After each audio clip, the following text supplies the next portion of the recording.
Welcome to my channel. Subscribe, listen and enjoy my stories every day. The evening breeze was unusually chilly as I returned home from an extended business trip. The soft jingle of my keys and the familiar creak of the front door were the only sounds greeting me. Home, a place that was supposed to be my sanctuary, felt oddly suffocating tonight.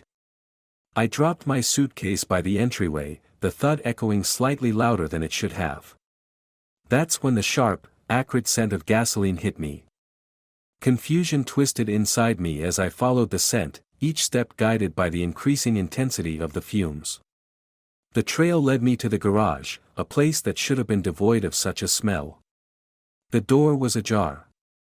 Hesitation gripped me for a moment, but the need to understand pushed me forward.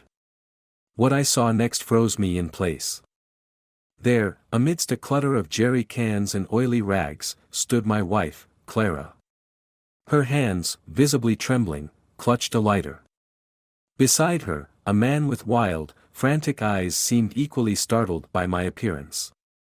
The scene was surreal, like a still frame from a thriller I'd never wanted to star in. "Clara?" My voice barely rose above a whisper, yet it cut through the tension like a knife. The stranger shifted uncomfortably, eyeing the door with a mix of fear and calculation. Clara's face morphed through a series of emotions, shock, fear, guilt, before settling on an awkward mask of innocence. "Honey, this isn't. What is going on here?" I demanded, stepping closer, the smell of gasoline growing overwhelming. She stumbled over her words, the lighter in her hand clicking nervously. "It's not what it looks like. We were just what? Planning a barbecue with gallons of gasoline at night in our garage?" My voice was laced with icy sarcasm. The man finally spoke, his voice raspy and anxious. "We should explain." "No," I snapped, my gaze fixed on Clara. "She will explain. Now." Clara's eyes darted between me and the jerry cans. "I was just cleaning up. These old cans, we need to dispose of them, Anne." "And the lighter?" I interjected. "It was. I needed to see if it still works," she faltered, the lie as flimsy as her composure. The absurdity of her explanation did more than strain credulity, it shattered it. My heart raced, not just from the confrontation but from the implications of what might have been planned in my absence. "You were trying to kill me, Clara. To stage an accident?" My accusation hung heavy in the air. "No. I would never." But the man cut her off, his voice breaking, "She's lying. We planned to scare you, not kill you. To get the insurance. But it wasn't supposed to go this far." The truth, blunt and brutal, hit me harder than any physical blow could. My wife, the woman I had loved and trusted, had conspired against me. The betrayal stung, its venom seeping deep into my bones. Clara's pleas continued, her words tumbling out in a desperate stream of excuses and apologies. I barely heard them.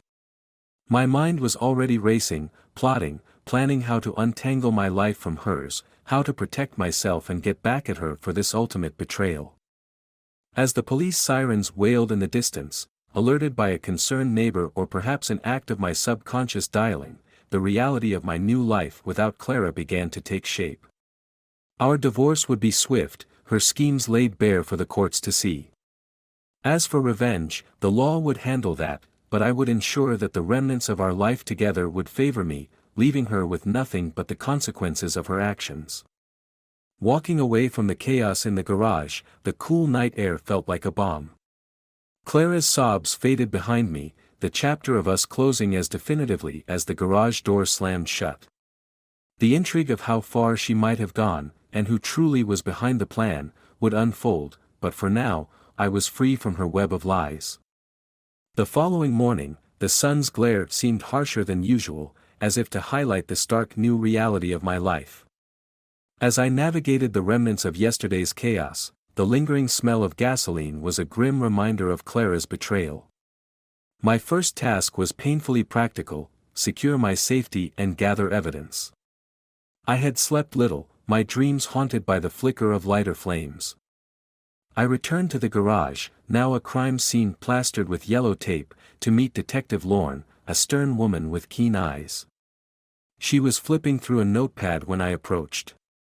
"Mr. Roberts," she greeted, her voice firm. "We've taken your statement, but I need to clarify a few details. Also, the other participant is ready to talk." "Has my wife said anything more?" I asked, watching as officers moved in and out of the garage, bagging what remained of Clara's arsenal. Detective Lorne shook her head. "She's sticking to her story about a scare gone wrong. Claims the gasoline was just for effect. But Mr. Keegan here," she gestured towards the man who was now sitting in the back of a police car, "seems ready to spill everything." I nodded, feeling a mix of relief and dread. "Let's hear it then." We walked over to the car where the man, Keegan, sat handcuffed. His earlier crazed look had been replaced by one of defeat. As Detective Lorne opened the door, he looked up, his eyes meeting mine with a flicker of remorse, or was it fear? "Mr. Keegan, you mentioned last night that this wasn't supposed to go this far. What exactly was planned?" Lorne's voice was like a scalpel, precise, cutting to the heart of the matter. Keegan swallowed, his voice a hoarse whisper. "It was all supposed to be a big fright, you know. Make it look like an accident in the garage, but you weren't supposed to be in there, not really." "And the gasoline?" I interjected, unable to mask my disbelief. "A scare tactic," he insisted. "We were going to spill some around, light a small fire, make it look like you barely got out alive. But no one was supposed to get hurt." Detective Lorne scribbled in her notepad, her expression unreadable. "And who came up with this plan?" "It was Clara's idea," Keegan said, casting a nervous glance towards where Clara was being held. "She said she wanted out, needed the insurance money to start fresh. I needed the cash." The admission was a gut punch, even though I had braced for it. I thanked Lorne and walked away, my mind racing. The legal ramifications for Clara would be severe, but my personal retribution was only just beginning. Back inside, I began the tedious process of changing locks, checking bank accounts, and securing personal documents. My phone buzzed relentlessly, friends and family checking in, having heard rumors of police cars and an incident. I kept the explanations vague, not ready to delve into the shameful details. Late in the afternoon, I received a call from my lawyer, confirming that the divorce proceedings could be expedited given the circumstances. "We'll get you everything," he assured me. "She won't see a dime of your insurance, and will push for criminal charges." As night fell, I sat alone in the dim light of my living room, the day's events replaying in my mind. Tomorrow, I would confront Clara one last time, needing to hear from her own lips why she had plotted my demise. It was a conversation I dreaded, yet one I needed to end this chapter of my life. The garage scene had been set for death, but it was Clara's lies that burned the most. As the shadows grew longer, my resolve hardened. This was far from over. The intrigue of what drove her to such desperation, and who else might be involved, remained a dark thread woven through our impending divorce. Tomorrow, I would pull at that thread, ready for whatever unraveled. The morning sun filtered through the blinds, casting long shadows across the floor as I prepared for the confrontation with Clara. My heart pounded with a mix of dread and determination. Today, I would face the woman who had once been my everything, now my greatest betrayer. Arriving at the detention center, the sterile smell of disinfectant and the harsh fluorescent lighting felt all too fitting for the cold reality that awaited. A guard led me to a small, stark room where Clara was already seated, handcuffed, looking more fragile and disheveled than I had ever seen her. As I sat down across from her, our eyes met. Her usual confidence was gone, replaced by a palpable fear. I cleared my throat, breaking the tense silence. "Clara, why?" The question was simple, yet it carried the weight of our shattered life together. She flinched, her voice barely a whisper. I was desperate, Mark. You were always working, and I felt alone, trapped in a life I didn't want anymore. So you decided to stage my death. My tone was sharp, my anger barely contained. It wasn't supposed to be real. Just a scare. Enough to make it look like an accident so I could start over. I never wanted to hurt you. I scoffed, the absurdity of her words stinging. You call plotting to burn our garage, with me potentially in it, not wanting to hurt me? How can you even say that, Clara? Her eyes welled with tears, but the sight no longer softened me. I know it sounds crazy. I was lost, and Keegan, he just went along with it. He needed the money. And what was I to you? Just a way to cash out. My voice grew louder, the betrayal gnawing at me. She shook her head vigorously. No, it wasn't like that. I felt like I had no other way out. The conversation was going nowhere, her excuses as flammable as the gasoline she had planned to use. The detective entered the room, signaling that our time was up. As the guards led her away, Clara turned back, her eyes searching mine for forgiveness that I couldn't give. Mark, I'm so sorry. I never meant for any of this to. Save it, Clara. We're done here. My words cut off any further pleas. After leaving the detention center, I met with my lawyer to discuss the next steps. The evidence was overwhelming, and with Keegan's testimony, Clara's fate was all but sealed. But legal victory wasn't enough.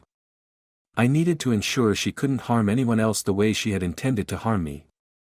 We push for the maximum, I told my lawyer firmly. And I want a restraining order. She's not to come near me after she's out. Consider it done, he replied, tapping notes into his laptop. The drive home was long and heavy with reflection. The betrayal had reshaped my world, but it had also freed me from a life of lies. As the sun set, casting golden hues over the city, I felt a grim satisfaction. The truth was out, justice was on its way, and I was finally moving beyond the shadow of Clara's deceit. Tonight, I would sleep without the fear of what lurked in my own garage, but the mystery of why Clara had spiraled so far from the woman I married lingered. Tomorrow, I would start anew, the first day of a life built on truth, no matter how harsh. The road to recovery would be long, but I was ready to face it, armed with the lessons of the darkest chapters of my life. The finality of the upcoming court date loomed over me like a dark cloud, yet there was a sharp edge of anticipation to it. Today would mark the end of the saga with Clara, the day her betrayal would be irrevocably sealed by the law. I had ensured everything was in place, leaving nothing to chance. As I entered the courtroom, the murmur of the assembled crowd felt like the prelude to a storm. Clara was already there, a pale figure surrounded by her legal team, her eyes avoiding mine. The judge entered, and silence descended with the weight of impending judgment. Mr. Roberts, are you ready to proceed? The judge asked, his gaze stern yet not unkind. Yes, Your Honor, I replied, my voice steady despite the turmoil inside. The proceedings were a blur of legal speak, witness testimonies, and Clara's feeble defenses. Keegan's testimony was damning, painting Clara as the mastermind behind the planned accident. When it was my turn to speak, I stood, my heart pounding with a cocktail of rage and relief. Your Honor, what Clara planned was not just a betrayal of our marriage vows but an attempt on my life. The evidence is undeniable, I said, my gaze finally meeting Clara's. There was fear in her eyes, a fear that matched the gravity of her folly.